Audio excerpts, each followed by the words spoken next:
Il est 8h33 et vous êtes bien sur RMC et BFM TV. Bonjour Clémentine Autain. Bonjour Apolline. Merci de répondre à mes questions ce matin. Vous êtes la députée La France Insoumise de Seine-Saint-Denis et ce matin on est pile entre la promulgation de la loi après la validation par le Conseil constitutionnel, ça c'était ce week-end, et Emmanuel Macron qui fera une allocution très solennelle ce soir à la télévision à 20h. Qu'est-ce que vous en attendez? Est-ce que vous en attendez quelque chose? J'attends d'un président de la République, dans la situation dans laquelle nous nous trouvons, qu'il atterrisse. Qu'il atterrisse, c'est-à-dire qu'il comprenne que les Français ne veulent pas transformer les 2 pires années de travail les 2 plus belles années, de la retraite en 2 pires années de travail. C'est ce qu'a fait. Attendez, refaites-le parce que du coup, excusez-moi. Allez-y, parce que je sens que vous l'aviez préparé celle-là. Hein, on se sent quand même. Quand on se prend les pieds, faut être honnête, c'est en général qu'on l'a apprise par cœur. Alors non, c'est que je l'ai dit beaucoup de fois. Donc là, je l'ai dit à l'envers, mais je pense que tout le monde la comprend. C'est qu'en fait, les 2 plus belles années de retraite, c'est de 62 à 64 ans. Et que là, il va les transformer en 2 pires années de travail pour l'écrasante majorité des salariés. Et c'est ce que les Français ne veulent pas. Et donc, il faut qu'il apaise cette colère et qu'il comprenne. Donc, j'attends du président de la République qu'il atterrisse. Et donc, qu'il abroge cette loi. C'est ce que veulent les Français. Il ne va pas l'abroger alors qu'il l'a promulguée ce week-end. Vous me posez la question. J'attends du président de la République qu'il augmente les salaires et qu'il bloque les prix. Parce que le problème majeur des Français aujourd'hui, c'est qu'ils sont pris à la gorge et que vous avez vu comme moi à quel point le moindre panier que vous faites, panier d'alimentation, quand vous faites vos courses, on est dans des niveaux qui sont des niveaux insupportables. Vous avez 42% des Français les plus précaires qui ont supprimé un repas par jour. Un repas par jour. On va pas faire toute la liste, les Français la connaissent, ils la connaissent par cœur. Mais parfois, il y a des domaines qu'on ne connaît pas ou parce qu'ils ne nous concernent pas directement. Je vais prendre un exemple, c'est les couches. J'ai été frappée, vous avez une augmentation du paquet de couches qui est de 1,25 centimes. Pour tous les parents, c'est insupportable. Pour tous les parents qui ont des bébés, c'est insupportable. Vous avez le prix du sucre, ça concerne tout le monde, mais quand vous passez de 75 centimes à 1,50 € en 3 mois, c'est insupportable. Et pendant ce temps-là, vous avez des salaires qui sont des salaires comprimé. Est-ce que le président de la République comprend cette situation?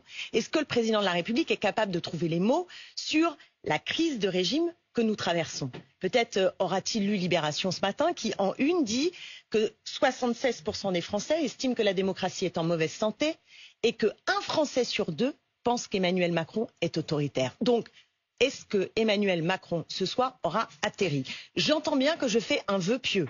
J'entends bien que d'ailleurs les Français probablement n'attendent rien du président de la République. Mais voyez que c'est extrêmement grave. On a bien compris que pour vous, l'important ce serait aussi le pouvoir d'achat, on va y revenir, et la réponse qu'il devrait faire aux Français. Mais quand vous dites, je voudrais qu'ils se rendent compte qu'il y a une crise de régime, est-ce que le fait que vous disiez ce week-end, la légalité, c'est pas la démocratie, ça provoque pas encore un petit peu plus la crise de régime?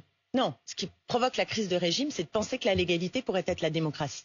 C'est-à-dire que de penser... La légalité, vous dites cette phrase, hein, la légalité, c'est pas la démocratie. Mais évidemment, bien sûr que la légalité, ce n'est pas la démocratie. Mais est-ce que l'illégalité, c'est la démocratie?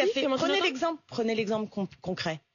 C'est légal aujourd'hui que le président de la République puisse passer par le 47-1 de la Constitution. Qui était la procédure accélérée voilà, du débat. C'est légal. C'est une procédure accélérée, ça veut dire qu'ensuite il peut procéder par ordonnance, c'est légal, et le Conseil constitutionnel peut légalement valider une loi qui n'a pas de légitimité auprès des Français puisque l'écrasante majorité compte, qui n'a pas de légitimité dans la démocratie sociale puisque tous les syndicats sont contre, qui n'a pas de légitimité au Parlement puisque l'Assemblée nationale n'a pas voté. Ça veut dire qu'un homme... À la limite, j'aurais pu entendre la légalité n'est pas la légitimité. Mais la légalité n'est pas la démocratie. C'est quoi la démocratie si ça ne repose pas sur des règles légales? Ça ne suffit pas. Ça ne suffit pas et surtout le problème c'est que nous sommes dans une constitution qui permet à un homme seul de décider. Et c'est pourquoi nous sommes dans une crise de régime. C'est quand vous avez un tel décalage, une telle déconnexion entre le président de la République, qui est normalement garant de l'unité de la nation, et la majorité des Français, cela signifie que quelque chose, et tout le monde peut le constater, ne tourne absolument pas rond. Donc ça peut être légal, formellement, mais ça n'est pas démocratique. Est-ce que, Clémentine Autain, vous respectez la décision du Conseil constitutionnel? Non, je la conteste. Je la conteste absolument. D'abord, je pense qu'elle n'est pas fondée en droit. Nous avions fait un recours avec des motifs très sérieux. Et d'ailleurs, quand vous lisez le rendu... Elle est illégitime du à vos yeux? Écoutez, quand vous lisez le rendu du Conseil constitutionnel, c'est à s'arracher les cheveux de la tête. Il nous explique par exemple qu'il valide le fait que les ministres ont eu des données qui étaient des données, je cite, erronées. Voilà, donc c'est-à-dire qu'il valide le fait qu'on peut mentir. Mais ça, c'est pas grave parce qu'on a pu en discuter. Erroné ne veut pas dire mentir. Des données erronées. Non, mais avoir des données erronées, ça ne veut pas dire donc, que. Un ministre non, mais dire ça ne veut pas dire erroné. que le ministre lui-même a menti. D'accord, prenez un dictionnaire. Erroné, ça veut dire qu'il n'est pas juste, qu'il n'est pas vrai. J'ai bien compris. Vous me parlez des données erronées et ensuite vous me parlez des ministres. Oui, mais vous le savez, sur les 1 200 €, tous les Français l'ont vu. Quand on nous a expliqué au début que tout le monde pourrait avoir 1 200 €, puis après on a appris que c'était du brut et pas du net, puis après on a appris que c'était 200 000, puis finalement c'est 40 000, et puis pour finir, c'est quelques dizaines de milliers. Ça s'appelle du mensonge. Il est intéressant de voir quand le ministre du SOP, surtout quand le ministre du SOP avait la note qu'il a cachée, notamment à la représentation nationale, sur ces données qui étaient validées par son administration. Là, pour le coup, on ne peut pas donc plus dire absolument n'importe quoi. Il y a une personne qui est très, très respectée là-dessus, et j'imagine, honnêtement, que vous ne direz pas le contraire, c'est Michael Zemmour, l'économiste, qui est la première personne à avoir levé le loup de ces 1 200 €. Il était mon invité ici même vendredi, précisément pour pouvoir dire si oui ou non il y avait eu mensonge, s'il y avait eu insincérité, comme on dit, des débats. Lui-même, il disait, à cette question des 1 200 € que le débat public n'avait pas été serein et n'avait pas été sincère. Mais quand on regardait les textes lui-même, il disait que tout était dans les textes malgré tout. C'est-à-dire qu'il n'y a pas eu de mensonge. Non, mais vous pouvez pas dire. Vous, député, vous aviez aussi accès au texte. Vous pouviez dès le début dire que. Mais c'est ce que nous avons dit. Simplement, l'insincérité. Vous avez pu le dire, vous avez pu l'exprimer. Mais l'insincérité des débats est mise en cause par des ministres qui ont des données formelles et qui racontent autre chose. Deuxième point, c'est pour ça que je conteste. C'est important de voir que pendant le débat démocratique, on peut le dire. Pour le coup, ce loup-là a été levé au minimum et chacun a pu faire référence au texte lui-même, et dans le texte il n'y avait pas de mensonge. Écoutez, c'était écrit noir sur blanc. Non, mais on ne peut pas jouer sur les mots sur une question aussi importante que la légalité. Moi, je vous donne différents éléments. Je pense que ce débat n'était pas sincère du point de vue de l'exécutif et que la procédure adoptée était, dit le Conseil constitutionnel, concluez donc que le Conseil constitutionnel est illégitime. Je pense il prend une décision qui est une décision éminemment politique. Vous savez, la matière du droit, c'est pas une science exacte. C'est pas une science exacte. Mais c'est quoi ça veut dire quoi ça? Vous le savez bien, il y a de l'interprétation. Oui, il n'y a qu'à voir un tribunal qui rend une décision. Certains scientifiques, comme Didier Raoult, vous dira que les sciences médicales sont elles aussi relatives. Ce que je veux dire, c'est qu'à partir du moment où vous-même... Non, alors là, moi, je suis pas du tout d'accord avec ça. Il y a des sciences dures, voilà, des sciences dures. La physique, on ne discute pas de savoir si le Soleil retourne de la Lune ou l'inverse. Voilà, et c'est prouvé scientifiquement par l'expérience. En revanche, la matière juridique, elle est source d'appréciation. Donc, les prétendus sages, qui n'ont pas rendu une décision de sagesse, mais au contraire une décision que j'estime irresponsable, ont fait un travail politique. Et ils ont également rejeté le RIP. Ils pouvaient. Le référendum d'initiative populaire. Il y en a un deuxième d'ailleurs qui est en discussion. Mais vu les motifs avancés qui sont là aussi un peu ubuesques, si vous me permettez l'expression. Vous espérez peu. Je ne sais pas ce qui va se passer. Il peut toujours y avoir un coup de théâtre, mais c'est pas l'ambiance. Donc le problème. Marine Le Pen, elle dit du RIP que c'est une arnaque. Si nous avions eu 4,8 millions de signatures, et si ce RIP mais que la procédure est une arnaque, qu'en fait jamais personne n'y arrivera. Alors il y a quelque chose qui ne va pas non plus. Vous voyez bien que ça ne tourne pas rond. Quand vous avez un homme qui décide seul d'une mesure dont les Français ne veulent pas, c'est le président de la République, et que tout cela est légal, c'est-à-dire que la Constitution lui permet, et je veux revenir sur cette Constitution, elle a été, vous savez, écrite en 1958 dans un contexte de guerre pour un général, qui était le général de Gaulle, et elle a conféré un pouvoir exorbitant au président de la République et à l'exécutif. D'accord ? Aucune démocratie autour de nous, aucun régime démocratique, en Europe mais pas seulement, n'a un tel pouvoir qui est donné à un seul homme et un système institutionnel qui permet justement de telles choses complètement folles. Donc pour vous, elle est morte cette Constitution? Elle est morte le 14 avril. Elle était déjà bien entamée, depuis fort longtemps, et j'ai envie de dire depuis le début. Et à gauche, vous savez à quel point nous avons dénoncé le coup d'État permanent, en fait le fait que dans ce régime-là, il y avait quelque chose de fondamentalement autoritaire. Mais aujourd'hui, je pense qu'on arrive à une autre. Je pense qu'on arrive à quelque chose qui est nécrosé. Où on en est aujourd'hui, Clémentine Autain. J'ai bien compris que vous espériez et vous appeliez à une nouvelle constitution, la 6e constitution, 6e République. Mais cela dit, en attendant, les règles qui régissent notre vie en commun dans cette cité, c'est la 5e République. C'est cette constitution-là. Or, vous ne la respectez pas. À partir du moment où les décisions comme celle du Conseil constitutionnel vous apparaissent illégitimes, qu'est-ce qui est légitime aujourd'hui? Je pense qu'il y a une interprétation de cette Ve République qui est poussée à son extrême d'un point de vue autoritaire. Donc, même le peu que nous avons, désolé Pauline de Malherbe, mais le président de la République et le système institutionnel aujourd'hui s'assoient dessus. Et ce qui est fascinant, c'est de voir que Emmanuel Macron a été élu dans le cadre de ce qu'on peut appeler un barrage républicain, et que maintenant, c'est lui qui fait barrage à la République. Il avait lui-même dit que ça l'obligeait. Il fait barrage à la République aujourd'hui. Donc, non seulement on pourrait faire mieux dans le cadre de la Ve République, le président de la République a par exemple le pouvoir de faire repasser aujourd'hui, c'est l'article 10 de la Constitution, le texte devant l'Assemblée nationale. Il a le pouvoir de le faire. Il choisit de ne pas le faire. Donc, il est particulièrement autoritaire.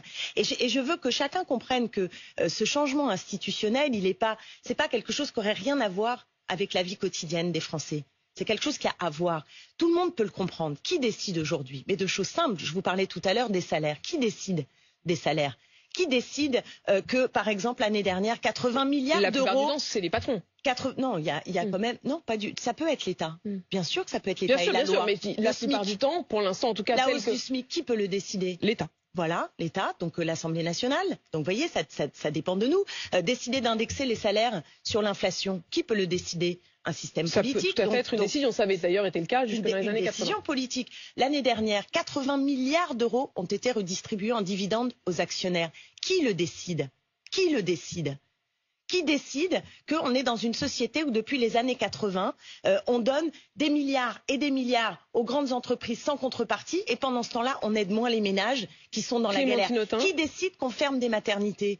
Qui décide qu'on n'investisse pas dans l'école et les hôpitaux? Ce que vous voulez dire, c'est qu'il est face à ses responsabilités sur des questions très quotidiennes des Français. Et d'ailleurs, vous espéreriez que ce soir, il parle pouvoir d'achat, vous le disiez, la question de l'augmentation des salaires. Je veux juste dire à Pauline de Malherbe, je veux ici tirer la sonnette d'alarme sur la crise de régime et dire que le temps est venu d'une nouvelle République, la 6e de ce nom, parce que la 5e, mais que cette question institutionnelle n'est pas une question qui va intéresser un tout petit milieu, c'est une question qui intéresse les Français, puisque chacun a vu que de la crise sur la question des retraites, nous sommes passés à une crise démocratique. Et que si on veut renouer un lien de confiance entre les élus, entre tous les élus, y compris les députés, qui n'ont pas forcément une confiance, les Français n'ont pas une confiance absolue dans leurs députés, n'ont pas confiance dans leur système institutionnel, n'ont pas confiance dans le Conseil constitutionnel pour justement qu'il soit à l'écoute des préoccupations des Français. Eh bien, si on veut retrouver ce lien, alors il faut faire un grand ménage et il faut être capable de tout revisiter du sol au plafond. S'il parlait ce soir de pouvoir d'achat, s'il lançait une nouvelle loi sur la question du pouvoir d'achat, sur la question de l'augmentation des salaires,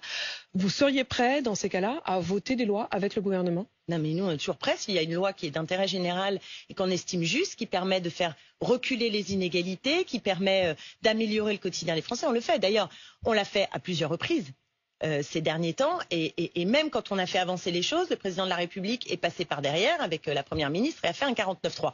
11 fois, ils ont empêché des votes qui étaient des votes progressistes à l'Assemblée nationale pour justement imposer leur loi. Il y aura une suite dans la rue. C'est une minorité qui impose sa loi à tous. Il y aura... Enfin, c'est pas une minorité, vous ne pouvez pas non plus exagérer. Bien sûr que c'est une minorité. Vous considérez que c'est une minorité? Vous considérez... Non, il a une majorité relative. Il n'a pas de majorité. Il n'a pas de majorité. C'est bien ce que je viens de dire. Il a une majorité relative. Ben non, pour autant, il est quand même majorité relative, ça il est quand même le groupe. Une minorité. Il est le plus grand groupe de la plus grosse minorité, si vous voulez, mais ce n'est pas une majorité. D'accord, donc pour vous, il est même pas... Enfin voilà, cette majorité relative, vous ne la reconnaissez pas. Il a été élu malgré tout, au deuxième tour. Majorité. Il a été élu. Il a été élu pourquoi? Il a été élu en grande partie parce que nous, mais il a les été Français... élu. Oui, mais il faut comprendre sur quelle base il a été élu. Ensuite, mais c'est qualifié au deuxième tour, par exemple. Je veux dire, Jean-Luc Mélenchon n'était pas au deuxième tour. Certes, mais il n'a pas été... Certes, ça change les choses quand même. Mais je l'entends bien, ça.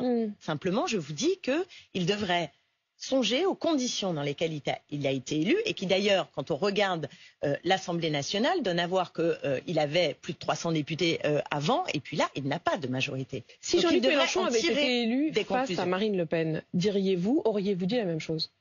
Je pense que si Jean-Luc Mélenchon avait été élu à la place d'Emmanuel Macron, il aurait commencé par un processus constituant pour une 6e République. Donc déjà, mais le fait d'être élu face à Marine Le Pen, est-ce que ça veut dire que désormais, toute personne qui est élue face à Marine Le Pen n'a pas de légitimité? C'est-à-dire qu'il y a la légitimité que lui confère ce vote-là, ça c'est sûr, mais il doit aussi en tirer des enseignements. Et d'ailleurs, c'est ce qu'avait fait le président. Mais il n'est pas illégitime. Mais là, je pense que la façon dont agit le président de la République depuis des mois n'est pas légitime, et je pense que c'est pas simplement moi qui le ressens, c'est celles et ceux qui nous regardent. Non, mais bien sûr, tous les sondages. Non, mais moi je parle pas de la question de. D'abord, il est évident que désormais il y a peu de sondages qui lui donnent une quelconque foi s'il regarde effectivement les sondages. Sondage après sondage. Vous n'avez pas l'impression qu'il est complètement déconnecté? Non, mais la question. D'abord, moi, j'ai j'ai pas d'impression. J'ai des questions. Mais Clémentine Autain, pour la suite, parce que c'est important ce que vous dites au fond. Quand on est élu face à Marine Le Pen, on est, en tout cas toutes les dernières élections l'ont montré, élu en grande partie aussi par rejet. Non, la dernière fois ce n'est pas le cas parce qu'il avait une majorité confortable à l'Assemblée nationale. Enfin, ça, vous ne savez pas, vous le savez pas au moment de l'élection. Oui, mais maintenant il le sait quand même. Enfin, au moment de la présidentielle, en tout cas, on peut dire tout ce qu'on veut. On n'a pas encore la question de la majorité et de la composition de l'Assemblée. Quand vous avez des millions de gens dans la rue, Apolline de Malherbe, quand vous avez des millions de gens dans la rue, d'accord, qui arrivent à faire 12 jours de mobilisation, c'est historique. 12 jours de mobilisation dans un contexte où encore une fois vous avez les salaires. En fait, là, vous mélangez la suite avec le moment de l'élection. En tout cas, si je reviens sur cette question du face-à-face du deuxième tour, il y a aussi une question qui est que malgré tout, on a vu évidemment cette prise de position de Jean-Luc Mélenchon la semaine dernière qui, face au sondage, qui donne une bonne place à François Ruffin et à Jean-Luc Mélenchon. Jean-Luc Mélenchon dit il est prêt, il pense déjà donc à la suivante et il se dit que François Ruffin serait le candidat visiblement idéal de la France insoumise. Est-ce que ça pour vous c'est une perspective et c'est important? Est-ce que c'est votre candidat? D'abord, oui, je pense qu'il faut se projeter. Maintenant, la question de qui va nous représenter la prochaine présidentielle n'est pas le sujet. D'ailleurs, François Ruffin a répondu en disant que c'était très sympa, mais que c'était pas le moment et que le moment. Et je suis d'accord avec François Ruffin pour dire que le moment est celui de notre équipe que nous devons former ensemble et consolider la NUPES, qui est l'outil qui justement. Écoutez, vous lui demanderez, qui est l'outil. Vous lui avez pas demandé, vous, aucun de vous ne lui a demandé pourquoi il faisait ça sur un tweet? Là, c'est pas mon sujet. Mon sujet, c'est de savoir. Non, je suis désolée, mais le sujet. C'est le sujet de Jean-Luc Mélenchon, en tout cas, visiblement. Certes, mais ce n'est pas la présidentielle là tout de suite. Qui incarne la NUPES à la présidentielle en 2027 n'est pas le sujet du moment. Vous trouvez ça encombrant? Non, je vous dis que ce n'est pas le moment. Je vous dis qu'aujourd'hui, ce qu'il faut, c'est déjà consolider la NUPES. Vous voyez, moi, ce que j'aimerais, c'est d'abord que la NUPES soit prête et en avant pour la NUPES. La présence d'Adrien Quatennens, vous aviez voté contre? Alors, nous avons décidé de ne pas dire quel était notre vote. Maintenant, j'ai donné ma position, vous la connaissez, je peux la redire, je me suis exprimée dessus. Je pense qu'en effet, 4 mois, c'est très court pour passer de la condamnation à des faits de violence. Vous auriez préféré qu'il ne réintègre pas le groupe? Et à l'interprétation qu'il en a fait dans la foulée, au fait de réintégrer un groupe qui porte des valeurs féministes et le combat contre la lutte, de la lutte contre les violences faites aux femmes, c'est court. Voilà. Maintenant, il y a une décision qui a été prise démocratiquement et donc Adrien Quatennens va réintégrer. Pardon, mais c'est assez rare. Je veux dire, dans votre groupe, il y a plein de décisions, on ne comprend pas trop comment elles ont pris. Dans le groupe, nous avons pris une décision dans des formes démocratiques, en effet, avec un vote, et donc il faut le respecter. Mais je veux juste dire que la question, elle est encore devant nous. C'est-à-dire qu'on n'a pas tout réglé avec ce vote. Demain, des situations, c'est logique, vont continuer de se retrouver là, devant nous. Pensez à d'autres dossiers? Je redis qu'il faut un groupe de travail qui permet de codifier les situations, de surmonter les difficultés, de dire comment il peut y avoir de la réparation à tous les groupes de la NUPES. Et ce groupe-là n'existe pas. Il y a bien des cellules. Ma question est importante parce que vous dites qu'il y aura d'autres cas. Est-ce qu'au moment où on se parle, Clémentine Autain, vous avez connaissance de quoi que ce soit? Absolument rien. Absolument. Moi, je suis pas dans les cellules.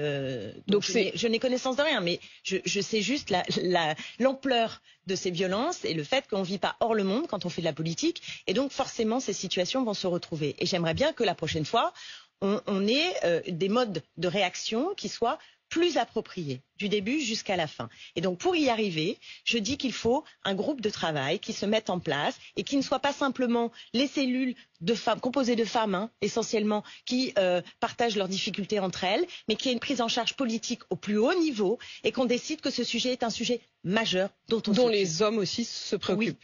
Il faut qu'ils fassent partie aussi des différentes commissions. Oui, j'entends bien que les hommes ne peuvent pas forcément recueillir la parole. Les femmes qui parlent aiment parler à des femmes. En revanche, pour ce qui est de l'expression publique, pour ce qui est de la décision politique, bien sûr qu'il faut le prendre à bras-le-corps. Et je veux que tout le monde comprenne que c'est un sujet de premier plan. de premier plan. Clémentine Autain, merci en tout cas d'avoir répondu à mes questions ce matin. Vous qui êtes députée La France Insoumise de Seine-Saint-Denis, on a bien compris que vous espériez beaucoup que Emmanuel Macron sera ce soir apaisé et qu'il parlera pouvoir d'achat, salaire et blocage des prix. Mais des salaires et des prix. Il est 8h53 et vous êtes bien sur RMC BFM TV. Ce serait tout un débat sur le pouvoir d'achat. Merci beaucoup Apolline de Malherbe. Dans quelques instants, le live sur BFM TV avec Cerbère dans les Pyrénées-Orientales. 930 hectares de forêt parcourus par les flammes. Le premier grand incendie de